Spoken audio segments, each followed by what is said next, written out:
Good evening, and thank you all for joining this segment of Madraigos Midwest's Parenting in a Pandemic series. As a therapist, it is a sacred privilege to join in a client's journey and to glimpse their inner worlds. Interesting how we are all experiencing different realities. For some of us, things feel like they're shifting ever so slowly back to pre COVID-19 normal. And for some of us, life seems as unpredictable and tenuous as ever. For some, things seem to be getting more difficult as we feel worn down and situations become more complex. If you're struggling, you are not alone. For many, this has been a grueling journey, and both the stress of coping with daily life as well as the emotional upheaval are real. Anxiety and fear are emotions that focus us on the future, the what ifs, the how will I know, the what's going to be. And depression often keeps us brooding and ruminating over what was and what happened and how things changed, etc. Staying present and living well in this moment are key to healthy living.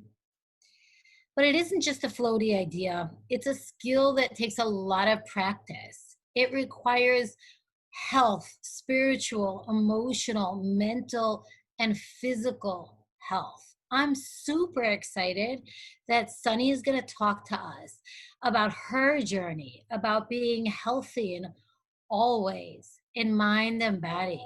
And she's going to help us learn more about what we can do to live well. Sunny Levy is a seventh degree black belt taekwondo master, personal trainer, yoga and self defense teacher, inspirational author, and teacher of personal prayer. She recently created the Rising Sun Transformation Academy, a holistic program for women aspiring to achieve self improvement, offering customized coaching in health and fitness, nutrition, spirituality, and mindset to match individual goals and ambitions.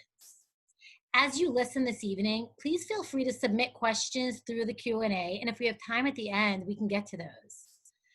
All right, Sunny, I am giving the podium over to you. Hi, welcome everybody. Thank you so much for having me tonight. It's really such an honor to be here. And I just want to say that Madraigos is really an incredible organization, and I want to acknowledge all the wonderful things that you do for the community. And I'm really just so happy to be here tonight. So thank you. Tonight's topic is staying healthy in body and mind. So I'm going to talk a bit about health in general. I'll share with you some of my health journey, and then I would like to give over a bunch of really useful, practical, pretty easy to implement tips for health that you can start with right away. Before I begin, I'd just like to ask that everyone sit straight for a little while, shoulders back, chest up, chin up, just to get some good posture going, more energy, more good blood flow in your body, and then take a really deep breath in. Just get yourself more grounded, and a full exhale out through your mouth. Good, do another one like that.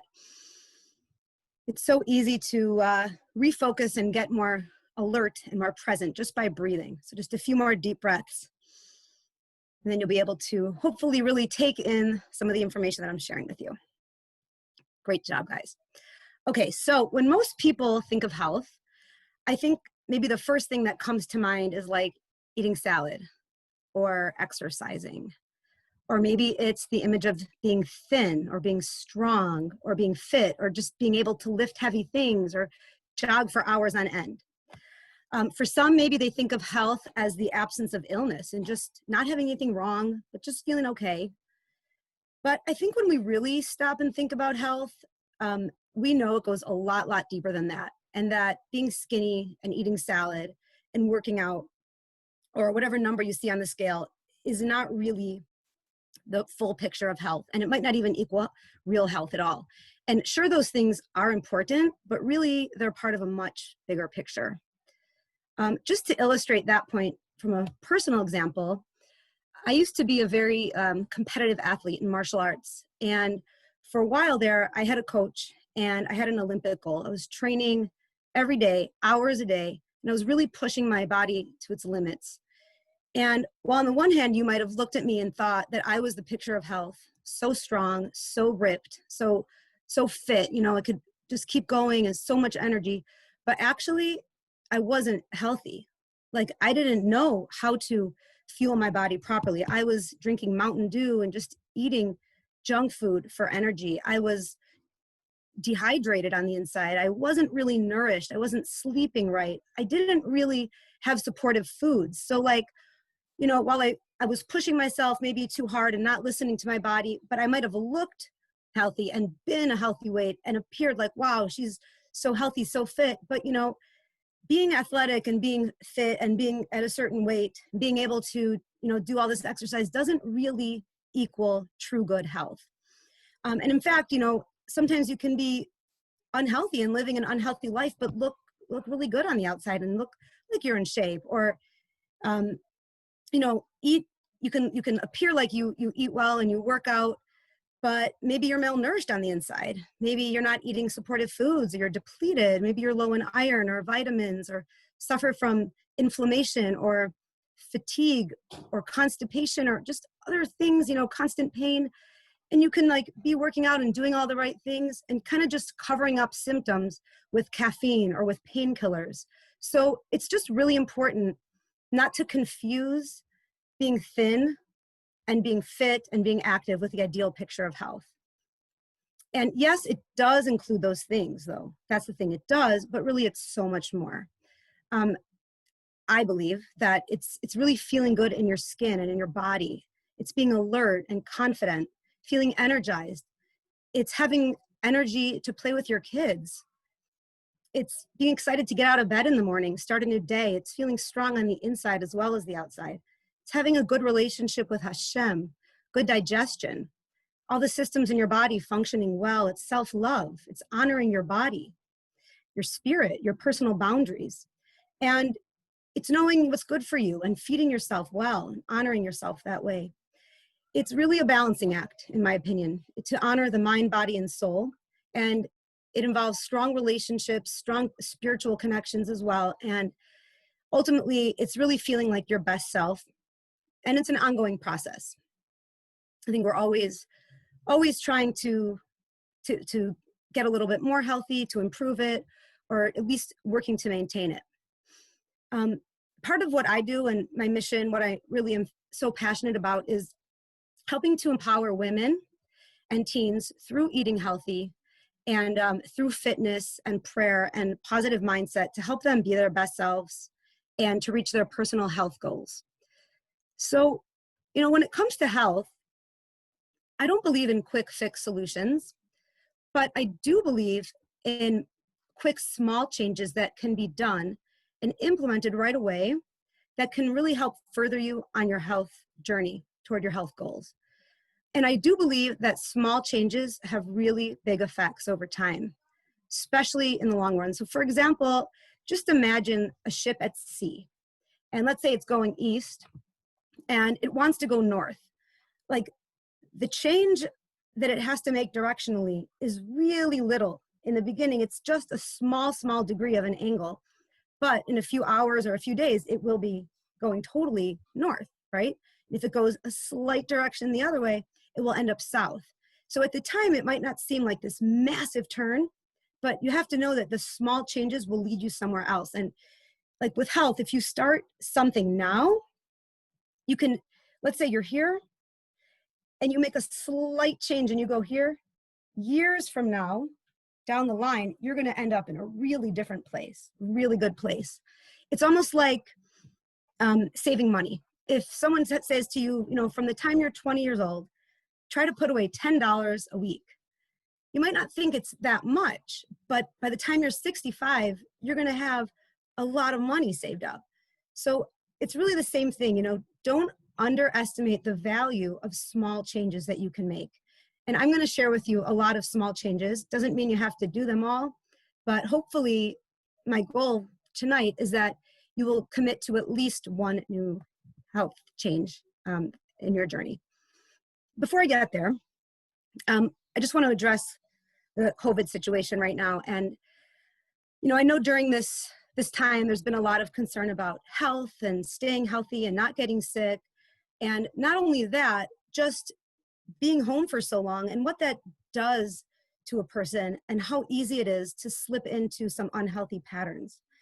And it can be really hard to stay on track when you don't have your normal life, or you can't go to your gym or your classes. And I mean, I know things are opening up, but not everyone is fully back yet to doing things. And it could be hard to realize, wow, like I'm maybe not eating right anymore, not taking the right care of myself. Maybe sleep patterns are off. Maybe you're making unhealthy choices.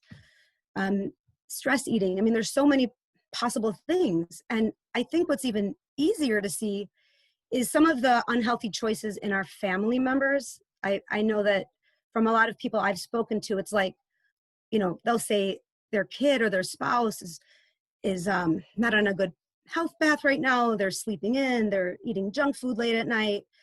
They're just not active anymore. And, what I say to that is like, it's really much easier to see other people's lack of healthy habits. It's easy to see that in other people. And it's easy to want to change them, but it's the hardest thing. Like, we can't really change other people, not even our families. And of course, as parents, we want the best for our families, for our kids and our spouses, and we want them to be in the healthiest, best place possible. But we're not going to get them to change by talking to them about change usually. Like, as moms, we are the leaders. We're the role models, and we have to set the example. So like with anything, if we don't live it, we can't really give it. It's just the way it is. If we don't prioritize our own health and really value and cherish eating well and taking care of our bodies and our minds and our souls, we can't really expect that our kids will either. I know that a lot of people feel like being home this much, the nutrition has gone really down. And they're just like, oh, what can I do? My kids are bored. I'm just going to let them eat their snacks and, eat more junk food. But I just want to say, like,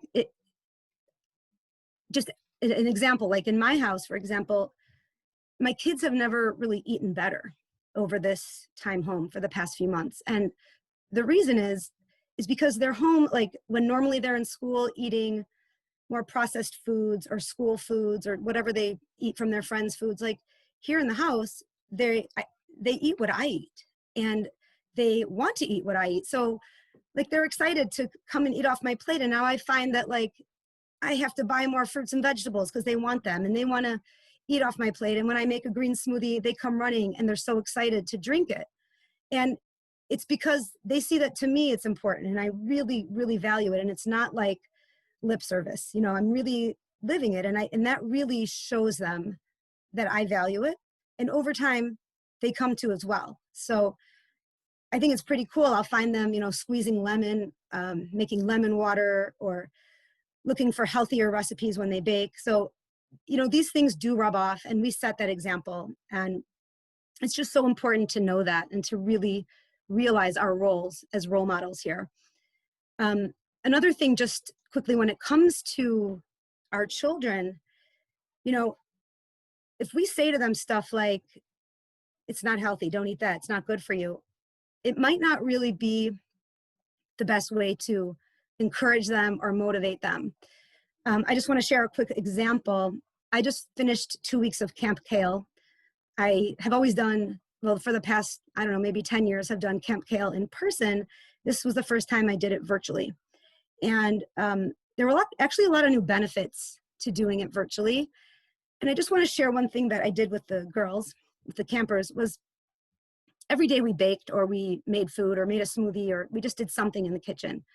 And before we would go into the kitchen and cook, we would learn about the foods that we were using and the foods that we were not using.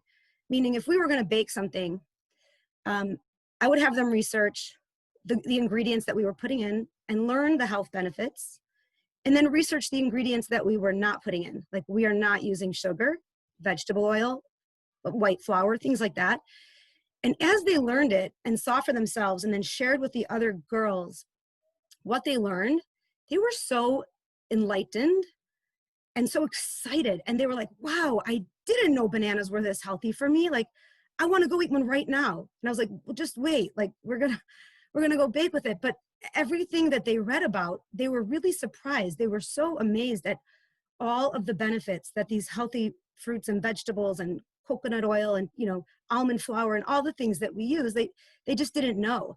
And I think when, you know, kids want to understand, and when they do understand the benefits and the harms, they will make better choices. So I think, you know, it's important to educate ourselves and educate our kids, because when we know these things and when we can say the benefit of whatever we are eating, and oh, I'm so happy I'm eating this because it's like helping my digestive tract right now, or it's really good for my skin, or this is really strengthening my bones as I eat it. And, you know, they can get into it and start to really get excited about it and, you know, want to nourish themselves well. So that's just one little tip I wanted to share. But, you know, when it comes to eating well and choosing healthy foods and avoiding harmful foods, taking care of our bodies and all this, it's just very important that we remember, one, it's not just a nice idea. Like, this is a mitzvah from the Torah.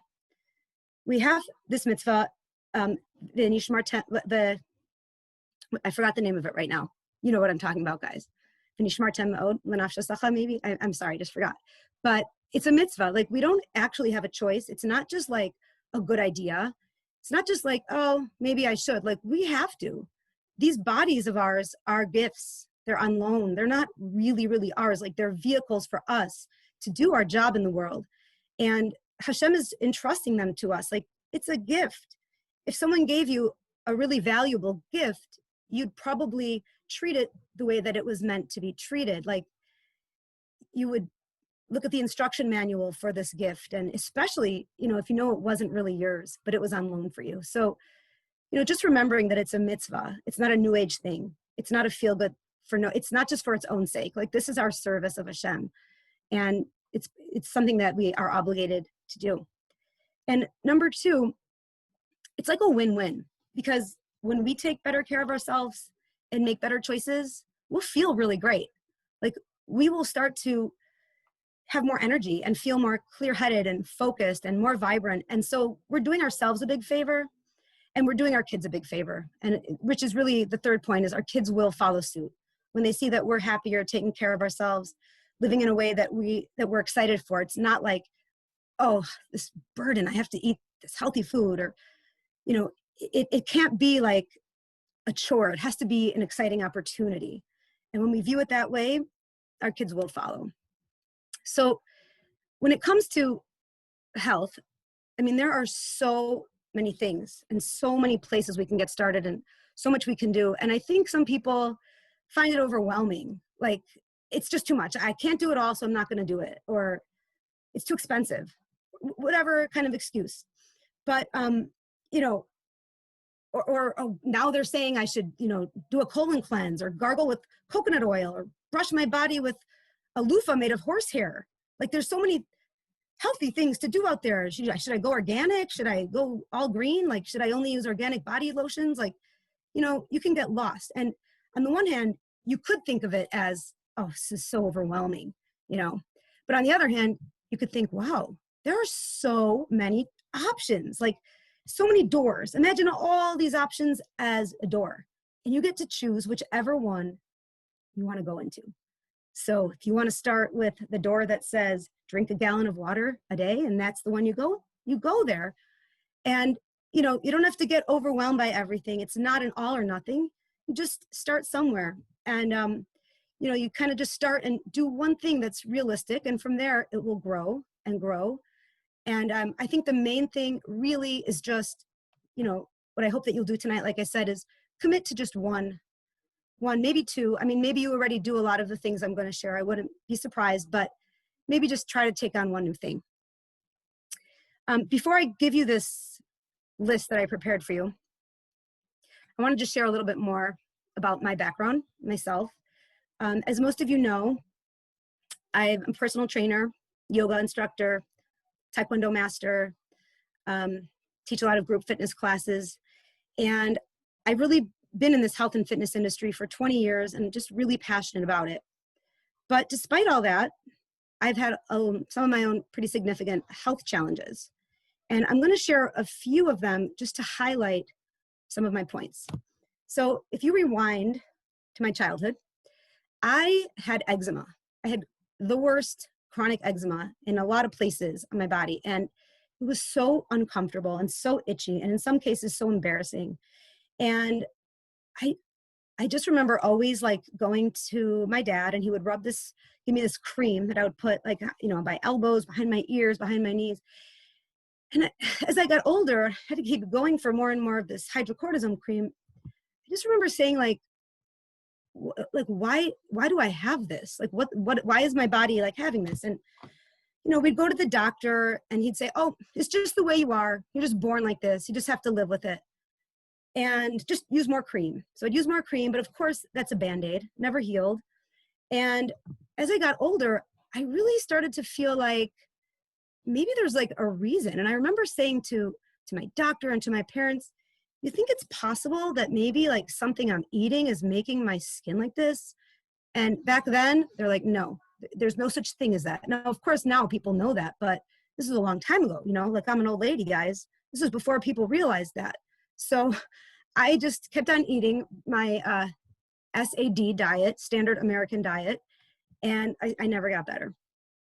And finally, when I was like about 25, I met with a naturopath, and I told him about my eczema. He saw how uncomfortable I was, and he said, let me see your tongue. So I stuck out my tongue, and he looked at it, and don't ask me how, but he said, you're probably allergic to wheat. Try cutting out wheat and see what happens. Now, I was like relieved to finally hear someone say that, but also shocked. Like, what? Like, all this time I've been told that food can't be impacting anything like this. Food doesn't have anything to do with skin. They're so disconnected. But sure enough, I tried it because I had nothing to lose. And it was very hard to give up wheat just to cut it out like that. But my skin cleared up 100%. And anytime I would eat wheat again, I would break out again. And I'd go back and forth. And finally I got to the point where I'm like, I'm just not eating wheat again. It's just not my friend. It doesn't sit with my body right. So, from this, I learned that I have to trust my gut. I had this feeling since I was young that maybe there's a connection to food, but I had nothing to back it up, and I couldn't listen to myself. And two, I learned that different foods can affect people differently. So what might be totally healthy to one person can be really harmful to another. And for me, with this wheat thing, it was also whole wheat, and it later became spelt. And so those are not unhealthy, whole wheat and spelt, but for me it was. So that was something I really learned and internalized. And then at a different point in my life, my father was very sick. He got diagnosed with stage 3 cancer, and pretty fast I noticed my parents changed the way that we were eating in the house. So my mom started buying all these things called antioxidants, which I didn't know what they were. And we were eating a lot more garlic and olive oil and broccoli and cutting out all junk food all of a sudden, and no more red dye 40 and all these things that we never thought were bad for us were just gone.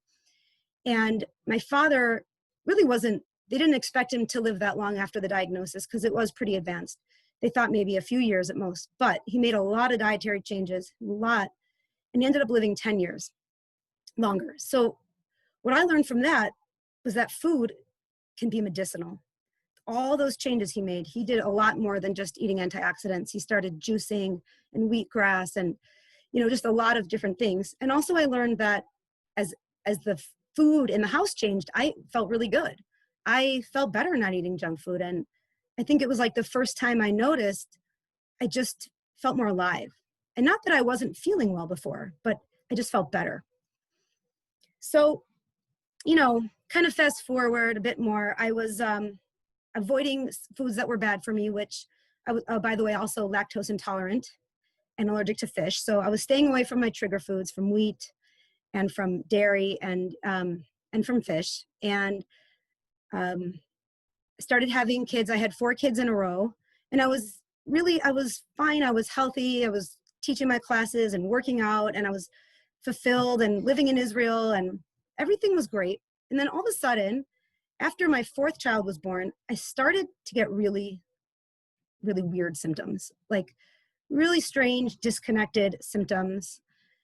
And it took a long time to figure out what was going on with me. I like bounced around from one specialist to the next, and no one really knew what to make of it. Nothing was really wrong with my blood. But again, I had learned to trust my gut. Like I knew something wasn't right.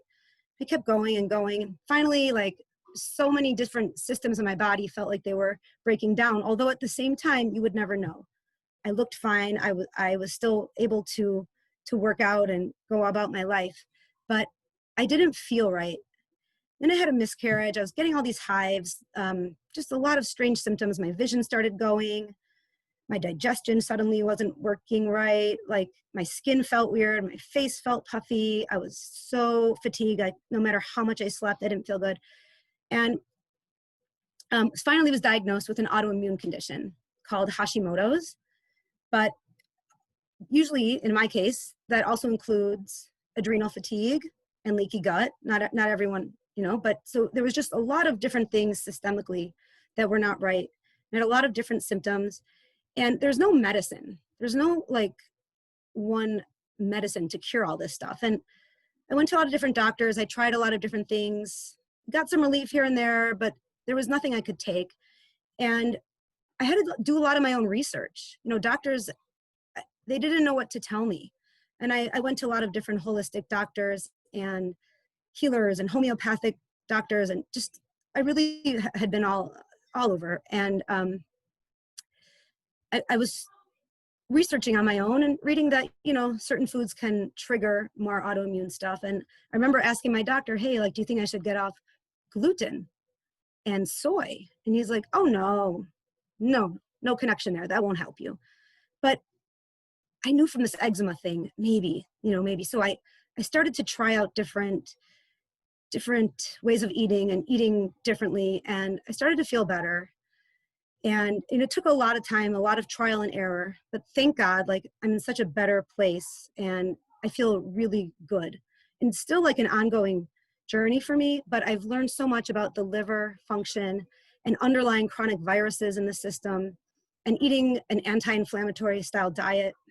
And just with food alone and supplements and lifestyle changes, I was really able to get all these symptoms under control. Thank God, Lanhara. So what I learned from that is one, you got to be your own advocate. It's so important. And two, you really have to research. Like you got to sometimes do your own research. If you're going through something, don't just sweep it under the rug or try to cover it up. If something's going on and, three, you got to believe there's a cure out there. I don't think Hashem created a body just to break down and to not have a way to heal. So you have to believe that you're not stuck, you're not defective, you will get better. That is so important, having that belief.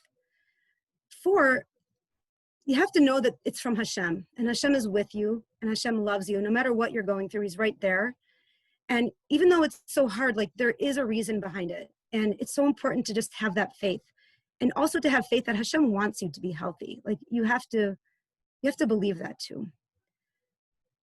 Five, I learned to really make health a top priority and to cherish it so much. And six, I learned the importance of creating realistic routines that can become lifestyles, like a lifestyle. Like this is really the key, and this is what I want to talk about tonight, that whatever we are doing, like it needs to work for our life. And it needs to become a real habit, because motivation alone doesn't really get us to our health goal, whether it's losing weight or something bigger or getting fit. Motivation only goes so far. It can get you started and get you excited and inspired. But when the motivation stops, because one day you don't feel like it, it's really the habit that gets you through. So it's the habits that produce results. And the habits have to become like routines that you stick to every day, no matter what, if you feel like it or not, if you're inspired or not. It's just what you do. And habits we probably all, have a lot of habits that we're unaware of that are hard to change, that might not be great for us. And it's important to be aware of them and to try to instill new habits and make them lasting. So, just an example is like brushing your teeth. Like you get you get the results based on your habits. If it's your habit to brush your teeth twice a day, you're probably going to have healthier teeth. If it's your habit to not brush your teeth, you probably won't have such great teeth. So that's the same with anything, right? You know, just another example for me, like it's important to me to say Tehillim every day, but it's hard to find the time. So what I've done over the years is I do it when I'm tucking in my children, like my little children who go to bed earlier. There's always that point where they don't want me to leave their room, but I tell them like it's time to be quiet and just like lay there with their eyes closed. So then when I'm sitting by them or rubbing their back, like that's when I say Tehillim, and they know, like they're like, oh, can you say a little more Tehillim? Like it's just, that's a habit and that's a routine. And so since I have to tuck my kids in every night, I know I'm going to say the Tehillim. That's just a small thing, and there's a lot more. So now I want to share them with you. Before I do, I just want to say, try not to get overwhelmed. I have a lot. I actually have 30, and that was me narrowing it down. All right. So, okay. Like I said, like you know, just maybe choose one or two. You might want to write it down so you don't forget. These are not in any particular order of importance. I'm just going to share with you these tips, and a lot of them, most of them, you can just do on your own. A few of them you might need help from someone else. So you will see. All right, let's get started with my list. You guys ready? Number 1, drink more water. Start your day with water. 75% of Americans are chronically dehydrated. And dehydration alone leads to so many unnecessary health problems and issues and symptoms. It's so important to drink more water, like at least 8, it's the 8x8 rule, at least 8 ounces, 8 glasses a day. But if you can do more than that, that might be better. And really when it comes to water, make sure you drink it first thing in the morning. This sounds so simple. I'm telling you, everything I'm going to say sounds simple, but when you really do it, you really see a change. So when we sleep at night, we lose water, and we wake up, we're already a little dehydrated. So when we're dehydrated, systems don't function as well, right? Our digestion isn't as great. We have more fatigue. We don't have as much energy. And just drinking this water like first thing in the morning will really help with all these things, digestion, make your skin better, give you more energy. It's good for weight loss. Can get rid of headaches if you have them. Can even help with your mood. I mean, the list goes on and on. I could really give a whole class on water, but I'm just going to stop there. I'm going to trust that you guys get the picture. All right. But just know that it eliminates toxins. It's so important. All right. The second thing is add lemon to your water. Lemon is super, super healthy. It's loaded with vitamin C, but it's also antiviral, antibacterial, anti-inflammatory, and it really is great for your liver. It helps your stomach produce more acid, and it helps with bile in your gut, you know, and digestion. It's great for the immune system, and it also supports weight loss. So I really recommend squeezing a half a lemon into one of your glasses of water once a day. Again, it's just cleansing. It will fight viruses and bacteria. It's a great thing to do. 3, getting daily movement. You really have to exercise your muscles.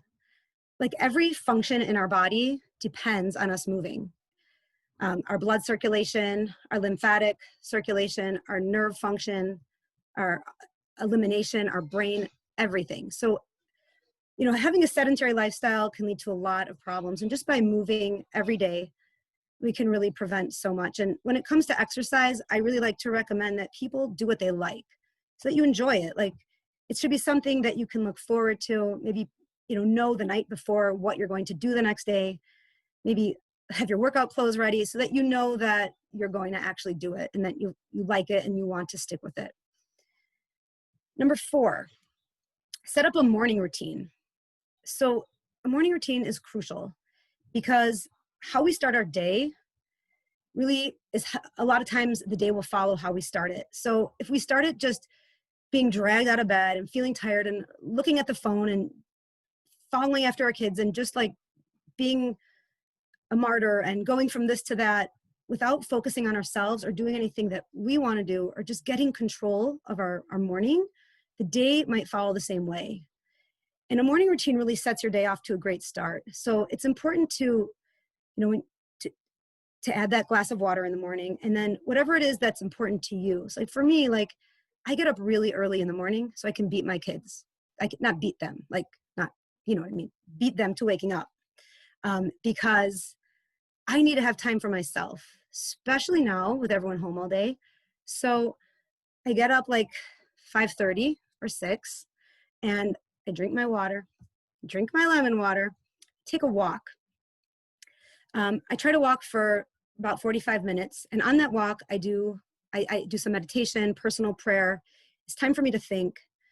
And then sometimes if I still have time after that, when I get home, like my husband knows the morning routine, he helps me. It's like very important to me. So he'll be with the kids a bit longer. I can have time to journal and do, just feel like I'm doing things for me. I'm writing, I'm praying, I'm moving, I'm drinking, I take some vitamins. Like I just want to check off these things that are feel good for me. And it's so important because then you feel like you did these things, you feel productive, and your day kind of follows.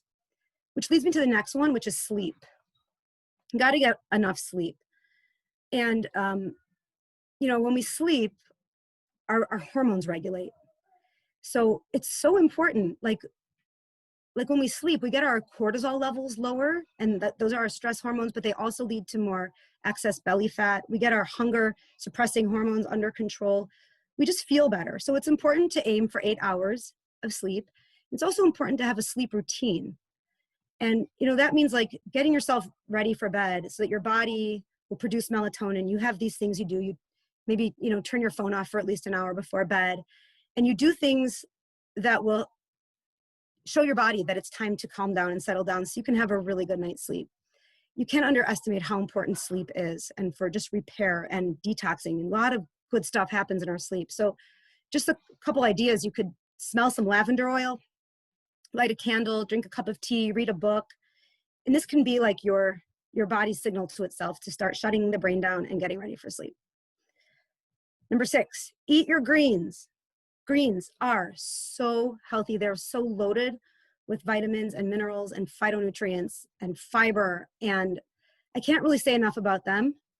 I might write a book about them one day, but just trust me on this one. Like the list goes on and on.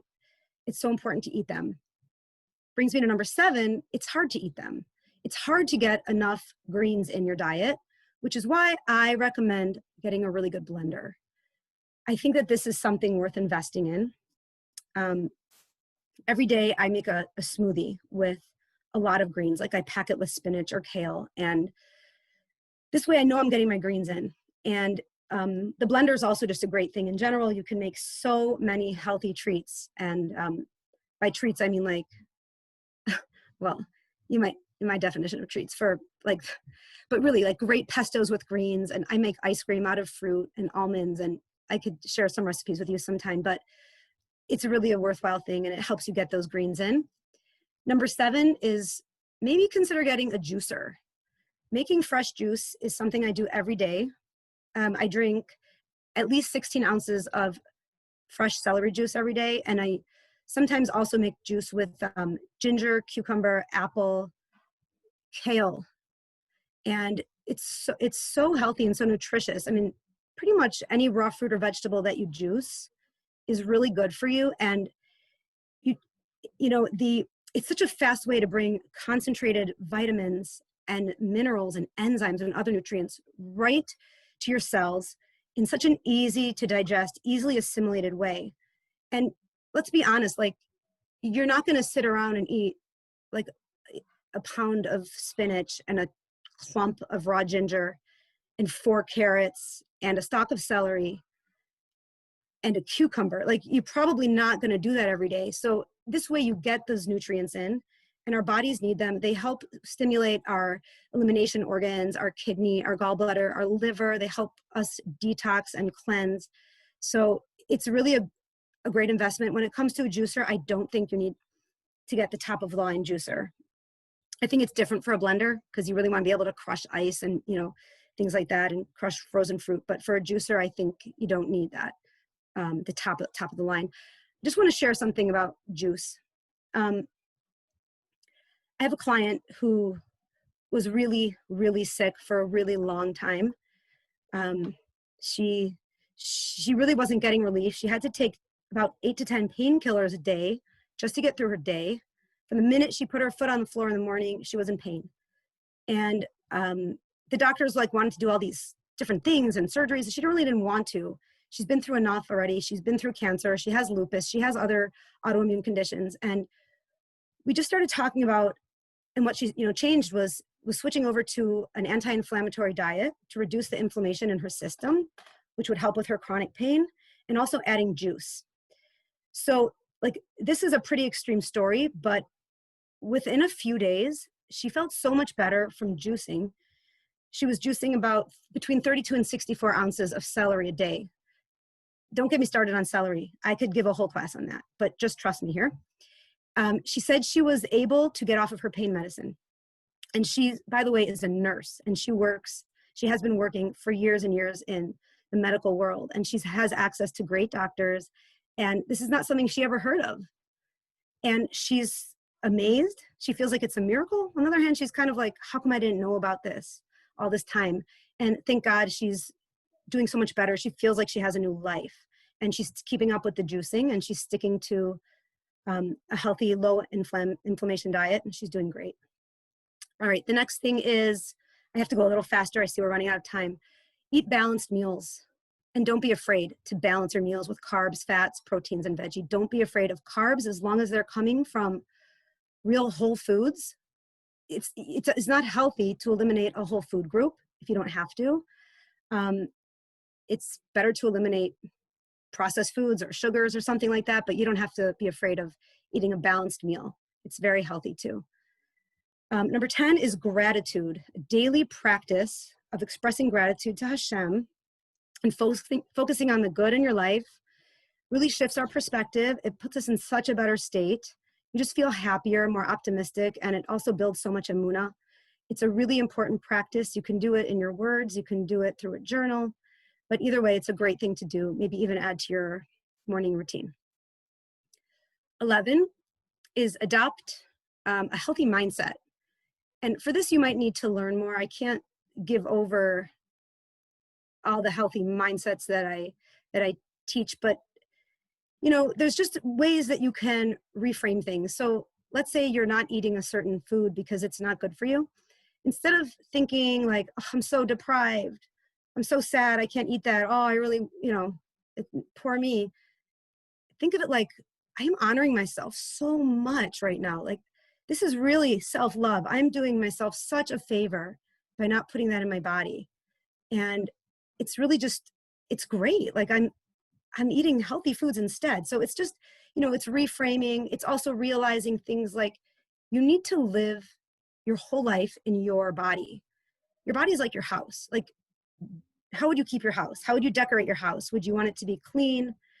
Would you want it to be nice and comfortable? You want to make it how you want, right? So your body is where you're living. And so when you have that in mind, like you want to keep it clean and well and in good condition. So there's a lot of different mindset hacks, but it's important to look into some. They really help you stay on track. 12, meditate or visualize. They're a little different. Basically, this is great because it reduces your stress, it reduces anxiety. It can really help you calm down. It improves immune function. It also helps you achieve your goals. Like, let's say you have a health goal, and it's good to visualize yourself in that space of having already achieved that, to see what it's like and try to feel it and imagine the feeling. But really, when it comes to visualization like that, there's really like another really important key, and it's seeing yourself doing the work. Like, don't only see yourself at the end result, because that's missing the middle steps. And those middle steps, seeing them is important. See yourself drinking the water, making the juice, enjoying the health food, whatever it is. You have to see it. And this is the real kicker, you have to feel it. When you feel the feelings of what it's going to feel like, when you're imagining yourself doing those things that you want to be doing, the way that your brain communicates and what's happening, it's really going to help you make a change. I can't go into all that now, but trust me on that one. 13, include weight training and yoga into your workout routine. I think some people are a little afraid to work with weights. or to work with weights that are a little heavy. They're afraid they're going to bulk up. This is not true. This is going to prevent osteoporosis. As we age, we lose bone mass, we lose muscle mass. So it's really never too early to start thinking about that and thinking preventatively, but there's a lot of other reasons why it's good for our bodies too, to be strong, and we have to move our bodies. And when it comes to yoga and stretching, our mobility is so important, and it can prevent injury, especially as we age. We want to keep our body mobile, and it's also really important for so many of our organs and for our lymphatic system and our fascia. It's so important. 14, eat the rainbow. Eat the rainbow means try and eat one color from each food, a fruit or vegetable, every day. I find this to be a great challenge with some of my clients when they want to encourage their kids. It's fun, it's beautiful. There's so many different colors out there, and it's amazing because like every colored fruit and vegetable has its own unique benefits. Like they're all extremely healthy and anti-inflammatory, antioxidant, great for the immune system, but like all reds have something in common. No, orange and yellows do. So, just it's great to look into that and to know that. Like, for example, red fruits and vegetables, they're going to be helpful at reducing the risk of diabetes a little bit more and fight certain types of cancers and improve skin. And like orange and yellow fruits and vegetables, they're high in beta carotene, so they're good for the skin and the eyes. They reduce the risk of certain diseases and heart disease. Green is like very good for detoxing and for restoring energy, lowering the risk of certain cancers. White and brown is good for bone health. So, I mean, you can look into this. It's very easy to just research it and to learn the benefits, but it's exciting and it's a fun thing to do, and your kids can probably get into it. And yeah, don't be afraid to eat the fruits. Some people are afraid, but just try to get in. USDA recommends 5 to 10 servings. So it's good to eat a lot of the rainbow. Okay, 15 is about stress. I'm sure everyone knows stress is so unhealthy. It is a killer, really, damages the immune system. And it's so important to try to get our stress under control. So a few simple things. One is laugh. Like, go learn some jokes. Just watch something funny. Laughter is such good medicine. When we laugh, a lot of things happen in our bodies. There's a lot of shifts in our bodies, and it increases immunity, it decreases stress, so laugh more. Another idea is play music that you like. It's good to have some calming music in your house or music you like in the background. It can really lift your mood and lower stress. You can also try to get outside every day. That's really another good way to de-stress yourself. Declutter your house can help too. Practice deep breathing. There's a lot to say about that. I can't get into that now, but yeah, so, okay, so that's that. The number 16, you still with me? Is love yourself. It's a mitzvah. You have to love yourself. You can't love others really properly until you learn to love yourself. This is not selfish. This is not an egotistical thing. This is a mitzvah. Hashem wants us to love ourselves. Hashem loves us. We're commanded to love ourselves. There's a lot to say here, but when you build a good relationship with yourself, when you love yourself, you value yourself, you put yourself, you prioritize yourself, it's great. It's so important for your health.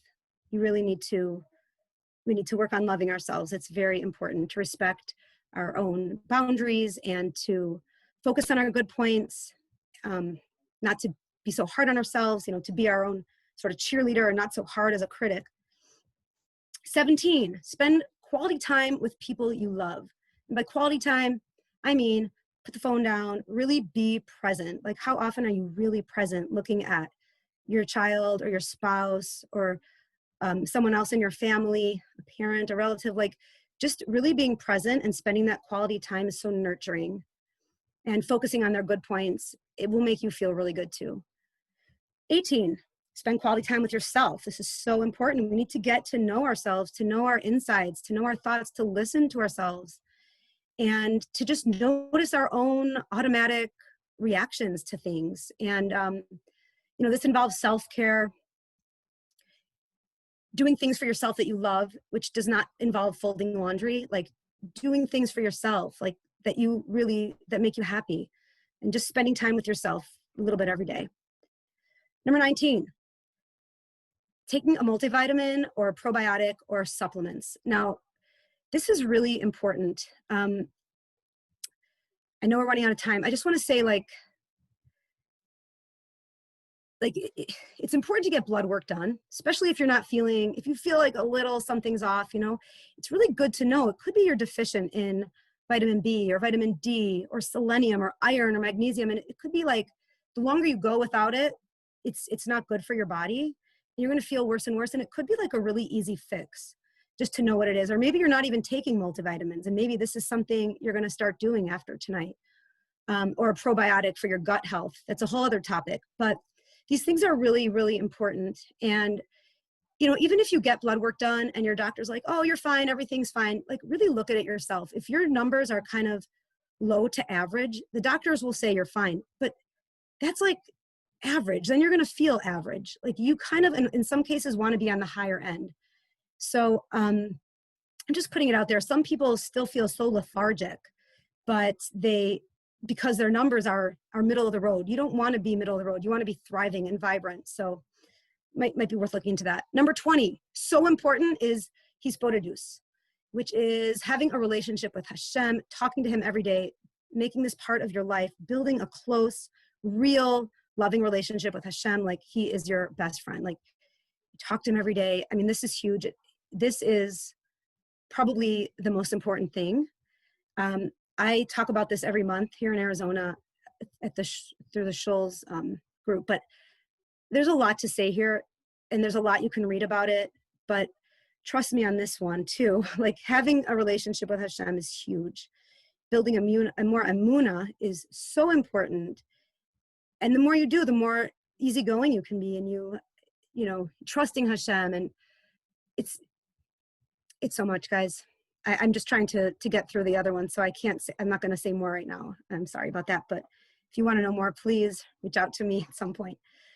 All right, number 21, be careful on social media. Don't compare yourself. Don't be jealous of people. It's really hard with social media, and a lot of people see the good in other people's lives, and they think like they have a hard life, and it's not fair, and they think other people's lives are perfect. And of course they're not. No one has a perfect life. And if you know that going on social media triggers this jealousy in you, like it's better not to go on. It's more important to take care of yourself and avoid those things than to know what's going on in someone else's life. So just keep that in mind. It might not be worth it, especially because the feelings of jealousy are very dangerous and unhealthy.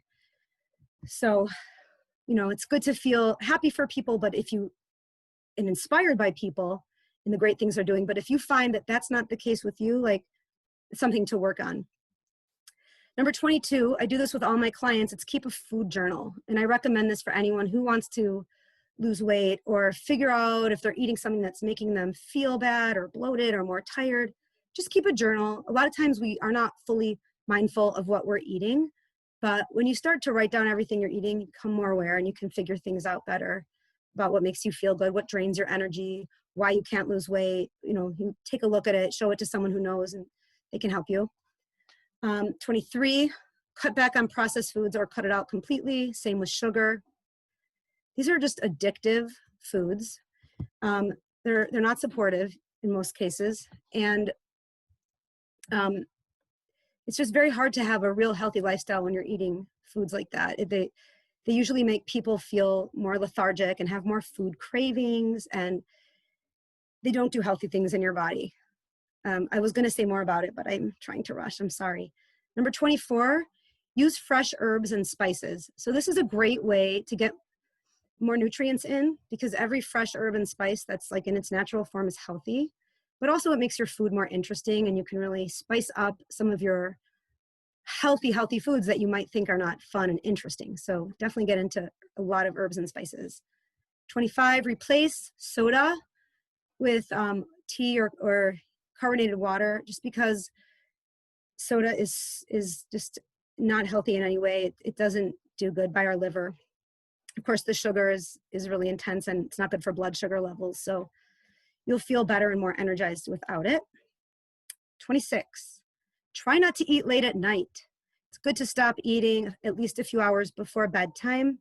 And of course, we can't always do this because Shabbos and Yontif or special occasions, but it doesn't have to be perfect. But in general, if that's your way, like you eat dinner a little earlier, and then you're kind of done for the night, you will sleep better. You'll have better rest. Your body will just function better. It's not so great to eat late at night. 27, maybe get an accountability buddy, someone who can help you stay on track.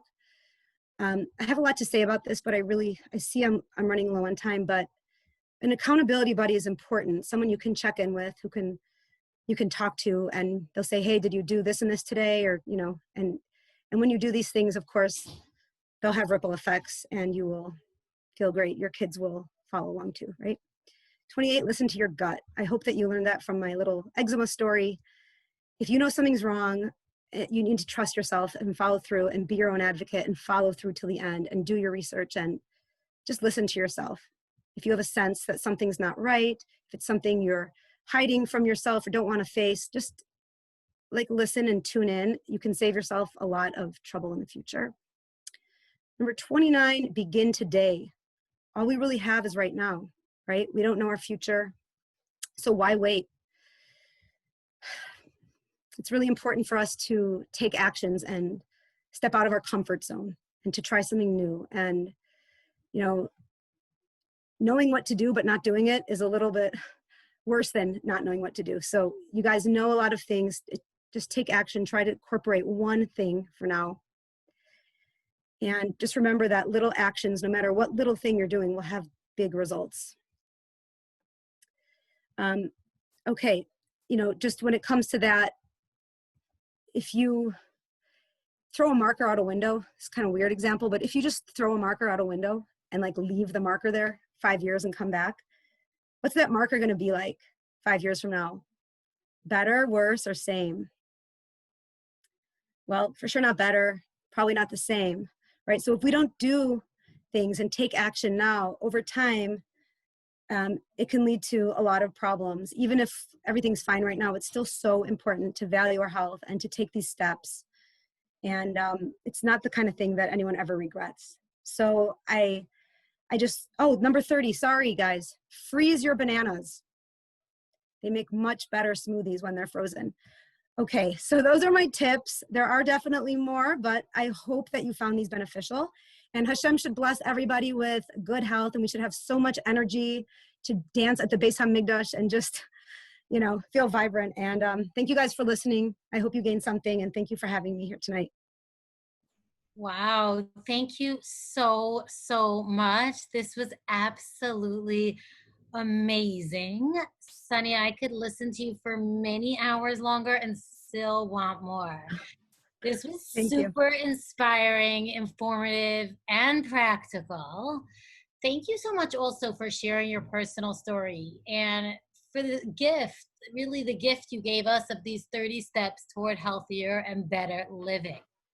And like you said earlier, even one or two or maybe 3 changes will make a huge difference and will be an impetus to the pursuit of making more healthy changes. Sunny, we're going to reach out to you to try to get that list of 30 tips and see if we can post it for those that visit our website, because it was just so valuable. Maybe the next book you write can be like your, 30 steps toward or something like that. Yeah, I'm already, my mind, my wheels are turning about what which steps I want to take, because sometimes I think too much also doesn't work, like a little at a time. You know what I mean? Would you agree with that? Totally. Absolutely. Okay. That's why I said, just choose 1 or 2. Don't do everything all at once. You can get there. You can get to build on it, but yeah. I also want to thank everyone who participated in any part of our parenting in a pandemic series. So many of you joined our sessions, and countless others have visited our website to hear the recordings. You're all invited to do so. We look forward to updating you on future programming soon, and a good evening to all. Take care. Thank you. Good night. So much.